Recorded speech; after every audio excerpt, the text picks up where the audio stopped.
Hi, my name is Carissa Brewster. I am the staff writer for Whitman Partners, and welcome to the 2023 BIPOC Perioperative Leaders to Know Recognition Awards. And today we have Amber Megens, who is the interim OR educator from Lurie's Children's Hospital in Chicago. Welcome, Amber. I'm so happy to have you here today.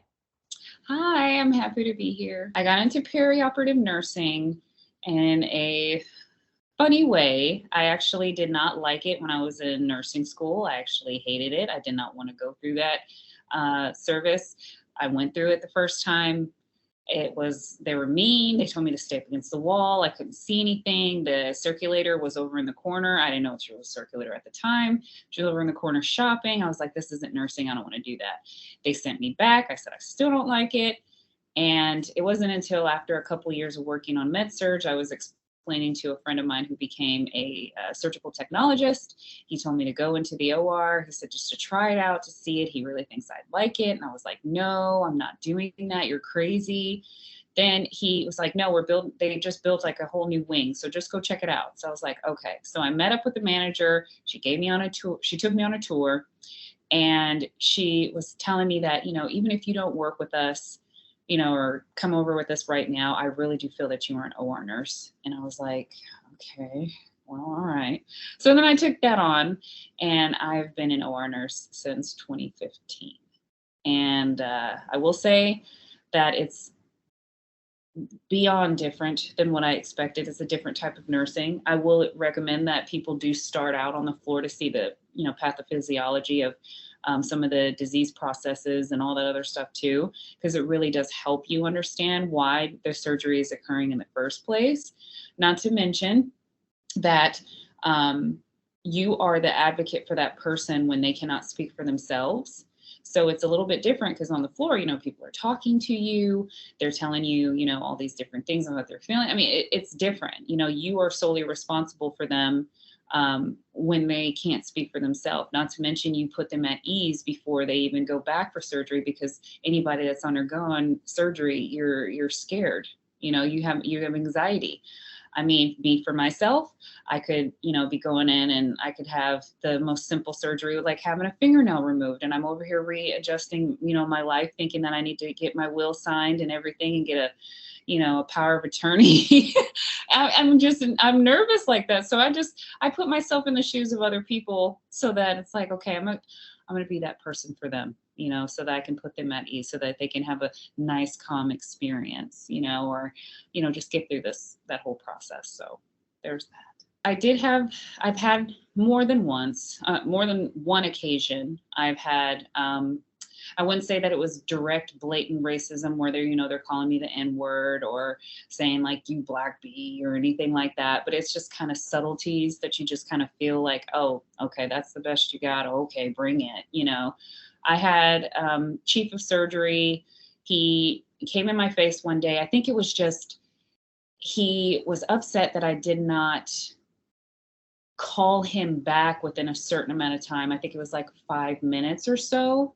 But I was told he was on his way up. So I was like, okay, that's fine. But I remember paging him and still telling him, like, just left a little page, but he wanted me to call him directly. So instead of coming up and just, saying, hey, did you call me? I was like, yeah, I just paged you. And, just leaving it at that, he went in and saying that I do not respect you. I do not believe you. You are, what do you think you're doing here? You're not running this place. And coming off in that superiority and trying to inferiority of me, my presence being there. I was the charge nurse on weekends, nights during trauma season at a level 1 trauma center. And so it's a pretty hectic job because you have to be able to, maneuver things and work out a lot of things on the fly. And, him coming to me in that manner, I honestly, it did not affect me for the long run, but in a negative way. At that moment, it really did kind of test how much I had grown as a person and as a leader at that moment, because even though he was in my face and he was being, really irate, I managed to stay calm and kept the primary focus of what is it that you need for your case? What can I help you with? Just distracting, from his behavior overall, to where we ended up getting the, rooms done, the cases done and what he needed to do. And I was just like, yeah, okay, I see that you're upset. That's all right. So what are we doing with your case? Like, what do you want for closing suture? What can we do here? And after that, he just kind of like, bleh, and went on, and we did what we had to do. And then when he was running his little legs on back through the OR, I was just like, are you having an okay day, doc? Like, how is it today? And he was like, oh my gosh, it's this and that. It's crazy. And then he's like, I'm so sorry how I acted towards you earlier. And I feel like in those moments, with being a person of color, when some of them are losing control, sometimes that's what they go to. They go to how we look, our skin tone, the misconception that, oh, we could not be educated in any type of way, and we can't be handling any of those things. How dare we? How dare us? Right. How dare her? Right. It's like, man, just, despite all that, he's a human being. I'm a human being. If we would have been, I brushed it off for the most part, and I continue to brush those things off. If someone gets blatantly disrespectful in a way of like, they are using the N words and stuff like that in front of people, those would be conversations that I would report. I would report it. But at that moment, when we're trying to handle patient care, we put that on pause. We'll come back to that other situation. You know what I mean? Mm-hmm. I feel like DEI is it's necessary, and it really needs to be more prevalent, and it needs to have a very strong definition going into it on what it really means, because a lot of people is just like, oh, diversity and inclusion and equality. Oh, so that means we just have to be nice to, like, Black people. It's like, no, it goes a little bit further than that. It goes more than skin tone. It goes by culture, background, everything, and I feel like a lot of it is just people having the ability to have those hard conversations and do self-reflection and checking themselves when they see that, oh, maybe I was having the ability to look back and say, maybe I was acting in that demeanor. Or I'm acting in that manner. I need to go and apologize. I need to actually say something. You know what I mean? So as far as how it looks in the OR, I really would like it to be more present, at least having those hard conversations, having, the ability to see more people of color in surgery, because it's not, I've heard that there's certain places, like maybe in Atlanta, that some hospitals have a lot of people of color in their, departments, not just EVS, which would be housekeeping, or, the techs on the floor, the CNAs and PCTs. There is probably a small amount of places that would do that, but it was just surprising for me that as many places that I've traveled to, that I usually go to like pretty big cities for the most part, it's not that diverse in the OR. I go to Austin, I don't see a lot of Black surgeons or Black nurses, or, you might see a handful of CSTs. Most of them would be housekeeping, or not even, I need to stop getting away from just saying Black, because there's more than just Black, but, brown, more of that. You don't see it. You go to Denver, they're like, oh, we're diverse. Not in the OR, you aren't. And I've worked all over that city, in multiple hospitals. So it's just interesting. I feel like we need to have a stronger push for more diversity, inclusion, and equality, and having those conversations, and, bringing in people to actually talk about it in those departments, and not making it making it fun, making it interactive, making it so that everybody can stay engaged, and at least learning some tools on how to encounter some of those things and not being bystanders. Just something to empower and educate people a little bit more on it, to know that it's not just what you hear is what you get. It's actually, no, there's more to it. It's layered, and making people equipped, so they can have that information, so they can do better in their daily work and practice.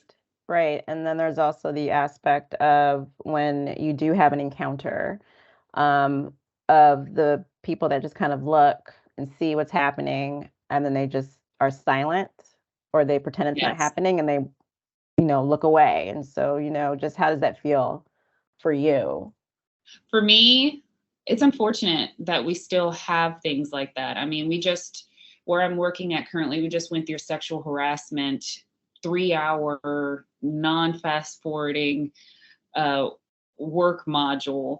And they mainly talk about like trans people and how to, it's things like that, or like, the comments that are made, or sexual harassment things and all that stuff. But I feel like it should go a little further than that when it comes to, you see someone that is not of color talking to a person of color in a belittling way, that it's like, oh no, some people can stand up and say something and say like, no, that's not what we do here.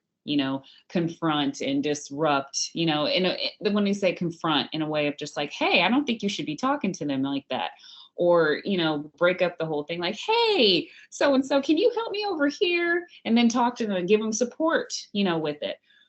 But I feel like a lot of people they're just the group that is most uncomfortable with having those conversations are the ones that need to be having those conversations and need to be really honing in on how they can help, because they claim, oh, I'm not racist. But then when something racial happens, they just turn, I'm not a part of that. Yeah, it's uncomfortable for them. They don't, I mean, most of us don't like confrontation, but Yeah, when you're an adult and you got a job, you gotta be grown. You gotta be a grown up. especially in healthcare. How can I Yeah. say that I'm a patient advocate and I'm out here saving lives and I'm out here trying to be the best patient advocate as I can be, and yet I will turn a blind eye, to a coworker that's getting discriminated against? I could be your patient at one point too. And me seeing that, it's just like, oh, do you really care about me and my well-being? Making it mandatory, actually making it more interactive, making it scenario based, having people come into your department instead of it being, because most of the time the OR is kind of like they forget about us, like, oh, they're them, they do their own thing. But having that, group actually come to the department on their schedule, maybe whenever, if most places try to have in-service time slots for, their facility, having that as a time that like, hey, we're going to have these conversations, we're going to make it interactive, we're going to talk to people that are not of color and ask them if they've had experience in themselves, and we're going to work through that problem. We're going to have the people of color say, hey, this is what happened to me, making it to where people can have that platform and feel safe to actually speak up when they see something or if they feel a certain way. Because even though we may disagree at times, there's still ways of communicating with each other. Like you said, we're grown. Everybody's grown. We're adults here. We need to have those hard conversations at times. Because also, I feel like in a work setting, you see them sometimes more than you see your family. So it's a second family. And it's rough at times, but you have that for one another in order to, bottom line, comes all back to patient safety and patient care. So having some type of programs and departments that, or groups, that will come in and actually do interactive things, providing scenarios and all those other stuff, I think really would help. And doing it to where it's maybe not like a compliance thing, but maybe like not necessarily a competency, but how like annually hospitals have certain initiatives where they make you do a fire drill, or they make you do fire safety, and then like sexual harassment. It's like, let the diversity one be a part of that too. And let it be interactive instead of just, watching just a small video and fast forwarding it through it and whatnot. Oh my gosh, I'm so excited that you are on this journey. I will say that it is scary at times, but give yourself a lot of grace. You are a person, you can do what you can do. You're here for a reason. And just know that you're also not Superwoman at the same time too. We all like to be, because we're all nurses here. We're trying to, we're out here to save the world and we're going to do it. But take your time, just be aware that you will be tested. People will test you. They're going to come to you and they're going to kind of put like, oh, I know more than you. And I know, and you know what? They might. And you know what? That's okay. Utilize that person for certain projects that will help them shine. You know what I mean? So with that, Also, let me see, what's another thing that I would say that would probably help out with, giving yourself some grace. Don't be so hard on yourself. That still, comes in there. If you have a day that's really bad and you might have fallen short, you couldn't please everybody, that's fine. Tomorrow's a new day. Start off fresh. You leave it at work, and then you come in the next day and you just try to do your best. All right?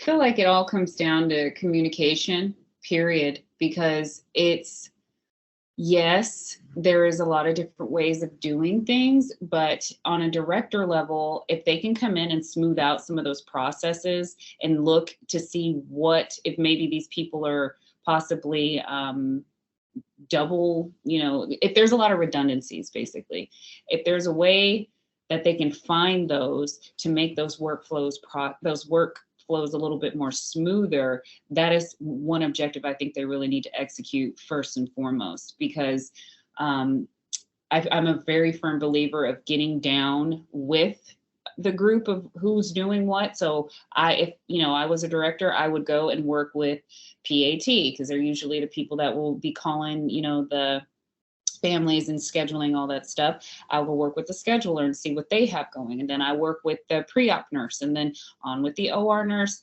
PACU nurse, discharge person, if it's either phase 1 or phase 2, to find if those workflows are troublesome. You know what I mean?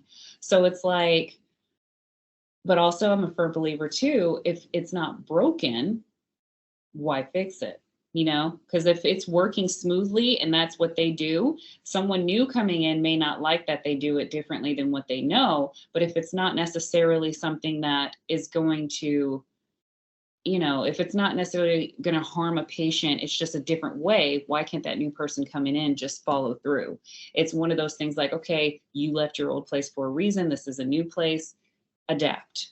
It's not, unless they find something that could actually work well and they can show proof of it. But other than that, it shouldn't be something that's honed in, or preached about. So I feel places that have a just culture thrive with that a little bit better, because when it's punitive, that's when I feel that people get a little bit more anxiety and are more sometimes likely to fail when they're holding this like over their head. You need to get the first time starts. Because I feel like, okay, for one, life happens. There's times where the patient is late.